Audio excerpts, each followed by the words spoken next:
Hey folks, welcome back to Tesla Talk. Thanks for tuning in. We've had version 11. When I say we, me, I've had version 11 for just over a week now. And now I'm not going to get into this video about the bad and the good and all that kind of stuff. Tons of people have done videos about what it's lacking and the shortcomings and stuff. I even did a video about how voice commands can actually help you. I'll put a card right up here if you guys want to check that out if you haven't seen it yet. But this video is going to be about a week after having version 11, how it is driving. I've done some short-term drives, a lot of little errands, mini drives here and there, and I've done some medium drives with it too. And I want to talk about how it is. Now, like I said, we know it's not perfect and everything, and Elon's even chimed in and said on Twitter that UI improvements are coming. So in the meantime, let's talk about the things I've learned about having version 11 for a week now.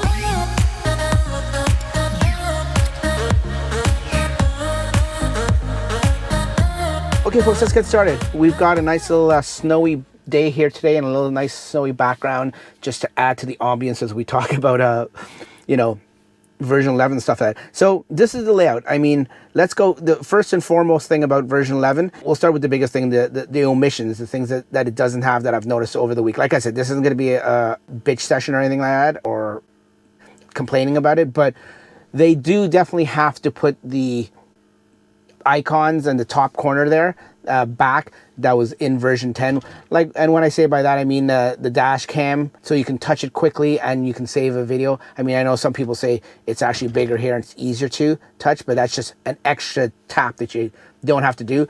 The Wi-Fi, the LTE, all those little things like that in the top corner, it didn't clutter the screen. I get it. Tesla's trying to go away from a cluttered screen and they're trying to make it neat and uncluttered as possible. That's what they were saying when they wanted to do this new UI. But I don't think having little tiny icons like they did in version 10, if they brought that back, that would clutter the screen again. I don't think so at all. And then from there, let's go to the bottom. They definitely need to, I've got the HVAC turned off right now, but this is where you would see it here. They definitely need to bring back the quick seat heaters. Now, I've seen so many people talk about this is a California car made in California for California. I hate to think that. I really hate. I hate when I read that or people say that, because I'd like to believe that Tesla has made this car for all climates. They've done winter testing, so they say.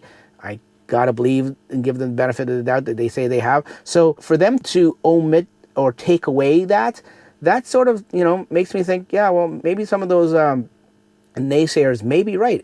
Is it actually a winter car? Are they making this UI with winter drivers in mind? Who knows? But they definitely need to put those back. They're quick, they're easy. They've got so much room here. They weren't obtrusive. I don't think they were obtrusive. They can easily put them back. Why they have, I mean, I know why, but I don't think that they need to have two heat setting temperature settings. Let me just turn it back on so you see what I mean. They've got one here and one here. Whether it's split or not, they have them. Now, let me just make this quieter. So, there we go. Yeah. I don't know why they need to have two. When they split it, like the old UI, then it splits into two, that's fine. But to keep just one here, there's nothing wrong with keeping one here. The passenger can have access to it if he or she wants just as easily. So, they need to get rid of these two for now and put the seat heaters back. Now, what they can even do is they can even have them hidden, and then when you touch the bottom bar here, the seat heaters come up. Or you do a long touch or a long press, and the seat heaters come up. So if you don't want to have them there and have the bottom bar decluttered, that's fine. You can do that. You can have them hidden. But when you touch it or you long press it, then the seat heaters come up. So that's just the first and foremost thing. The other thing too is, let me put it into drive here. And you probably won't see it. Okay, no, because I'm not driving. And I don't have my seatbelt on either.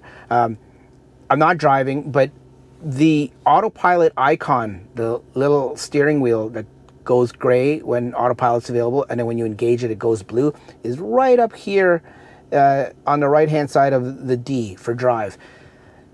I don't think they could have made it any smaller. I mean, Jesus, it is tiny. That's what she said. And yeah, it goes blue when it's engaged and stuff like that, but it's really tiny. There's no need. It used to be, see this hold icon here? Hold for when you're in drive, but you're on the hold setting or mode. It used to be almost that size, if not bigger, I think. And they've, over the past few iterations, they've made it smaller and smaller and smaller. What I have noticed too is the D in drive also turns blue when you're in autopilot. So the D turns blue and the autopilot symbol turns blue also. Now, one thing I love about this update is, of course, the blind spot monitoring cameras here. You got the left one here and then the right one on this side. What a cool thing, if you don't want it on for, I don't know why, what reason, but maybe there's a reason that you wouldn't want it on. What I found out is you can actually just swipe it down with your finger. That's right. Signal's still on, signal doesn't come off, but you can dismiss it by just swiping it. Basically, you can keep it on, like I think most people should, because it's a great feature. With that said, big disclaimer, don't fully rely on the software. Shoulder checks, the old-fashioned shoulder checks, is still the best way of driving, in my opinion. But if you want, you can just dismiss it. And I guess you can turn it off totally in the settings too if you don't like it at all. I don't know who wouldn't like it, but you can. Okay, let's move on to the media. The media is one of those things that driving some people nuts too.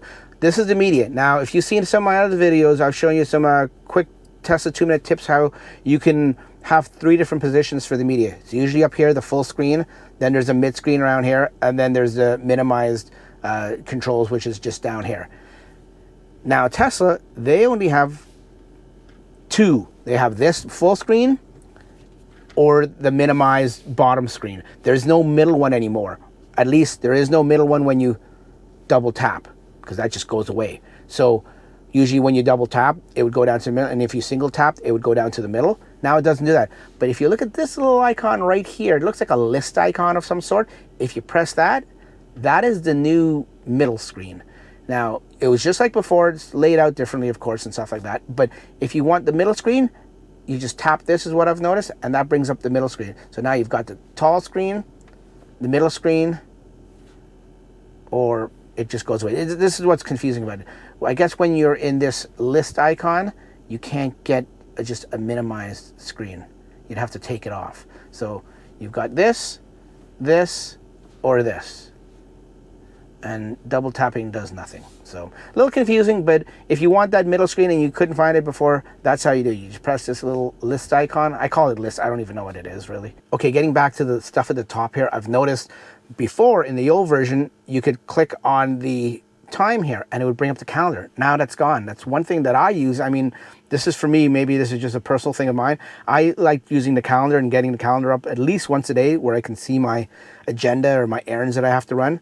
Now you can't do that anymore. It's just, it doesn't do anything. We're pressing the time. I mean, I could press it a bunch of times and it doesn't do anything. The only way to get to calendar now is going here, clicking calendar, and it comes up, and that's how you get the calendar. Here's another thing that people, let me get rid of this altogether. Here's another thing that people have complained about, the glove box. It's such a small, simple thing, but people have lost their minds over it. And I get it, really, in a way I get it. You open this up, glove box, where it used to be right down here, right, very close and accessible to the driver's hand, is now way over here. So now, Tesla people, this is it. If you're a non-Tesla person watching this video, I don't know why you would be, but if you are, now this is what people are losing their minds of over in the Tesla community. Instead of doing here, now we have to do this. And it just drives people nuts. I made the joke on one of the podcasts is Tesla's put it over here because traditional legacy automakers and people that own regular ICE cars, they usually have to go over here, reach over and press the button or the latch or something like that over there. So Tesla's sort of just getting that muscle memory back to people, like new owners maybe, that they have to reach over, so they're reaching over here. I don't know. That's probably not true, but it is an idea, a floating idea out there at least anyways. Okay, one of the good things with this new UI, in my opinion, is let me just pull this up, is these new auto seat heaters. Getting back to the seat heaters, here's the thing, you can't put it on when it's in, oh, look at that. When it's in manual, you can't put it on. I just learned that. So you got to be in auto and you can put it on. But see how, I'll just talk over the HVAC fan here. See how it goes into auto when you click on auto. And if anyone doesn't know what auto is, basically auto, from what Tesla's description is auto seat warmers is basically it will regulate the the heat of the seat to keep it close to the same temperature as the ambient temperature within the cabin. So for instance, I've got a cabin set to 22. So as you're driving, if you haven't tried it out yet, you put it into auto and it's going to keep the seat within the comfortable range of 22 degrees. So basically, it's not going to be too cold or not going to be too hot as you're driving. See, right now it's in auto and it's at level 3, which is high. That will, as the cabin warms up and you're driving and everything, that will gradually go down to 2 and then go down to 1. And then what I've noticed, it goes from off to 1, off to 1, off to 1, and it just regulates it that way, so it comes on and off as needed. It's a pretty good feature. I've been using it for the week and it's good. Now, I don't know if that is the answer to why they've gotten rid of the icons right here down in the bottom, like I was talking about earlier. Maybe that's why Tesla said, oh, you know what, just put it to auto and you don't have to worry about it. But people see auto, and you really can't blame them. People see auto and they think of, oh God, I remember when Tesla did the auto wipers or auto high beams, and to the most of the Tesla community, the auto wipers and auto high beams are atrocious. I don't seem to mind them, but I'm weird like that. But most people don't like it. So when they see auto in something on a Tesla, they remember the wipers, they remember the auto high beams, and they don't want to do anything like that. So I can understand why they're fearful of using this auto feature. But you know what? It actually works good. See, now it's gone off completely. It's still on auto, but it went from 3 bars to off now. So now it'll cool down and when it needs to come back up. Now, if you don't like that and you just want it constantly on, then auto's not for you. But what I've noticed is, see, when it's on, it's grayed out there. What they should do, everything else is blue. When you turn something on or turn something off, it turns blue. But for some reason, auto, it doesn't turn blue. It should turn blue so you know it's on. It's very confusing. Just like here, when you go to the temperature here, where is it? When you go to adjust the temperature, split, it turns blue, or when it's off, it turns gray. When it's on, it turns blue. So they've got a theme for blue for showing when things are on, but for some strange reason, let me bring this down and bring it back up. Auto, they didn't turn blue. This is one of my theories, my running theories that I have told a few Tesla friends. This whole version 11 UI, I think, was very rushed out, and they didn't complete it. They wanted to get it out before Christmas, and whether it's Elon rushing the software makers or what, but I think it was rushed out. That's my personal opinion. I have no proof of this, but I think by these little things that I've noticed, things that look like they're incomplete, I think it was rushed out. So they really need to make that blue. And last but not least, let me come out of Mars mode here, and then I can show you the rest of them. Toy box, come out of Mars mode. What I've noticed with this new feature where you can toggle on or off labels here, so when you put it on, put it off, I find when you navigate, at first when I saw it, I'm like, okay, well, why would you want your labels off? You want to see labels on the navigation screen when you're driving, when you're navigating. But I find when you're navigating to a certain location, to have that off, it actually does declutter the map. It just gives you the map, gives you the blue lines of where you need to go and where you need to turn and stuff like that. And it's very clean and very, I guess, if unconfusing is a word, it's very unconfusing. So I actually like it. So it is a good feature. I found in the past week that I've been using it a lot, quite a bit when I'm navigating. When I'm not navigating, you just turn it back on, they all come back up. You can see little businesses and little points of interest as you drive around, and you can see them, they all pop up. If you don't want to see those, you just click it off and it goes away. So there you have it, folks. Those are just little things that I've noticed after driving with version 11 for last week. It's good. It's good, but it needs a little improvement here or there, a little tweaking. If they can tweak it, like Elon says the improvements are coming, if those are part of the improvements, then it's hands down one of the best updates we've had, and I like the layout. I like the buttons and stuff like that. What happened there? So if you like this video, folks, hit the like button and subscribe to the channel. If you're new to the channel and you haven't subscribed and you just happen to stumble across me by some reason that the YouTube algorithm showed you my video, hit the subscribe button. I've got more videos like this all the time. Thanks for watching. We'll catch you on the next one. Take care. Bye-bye.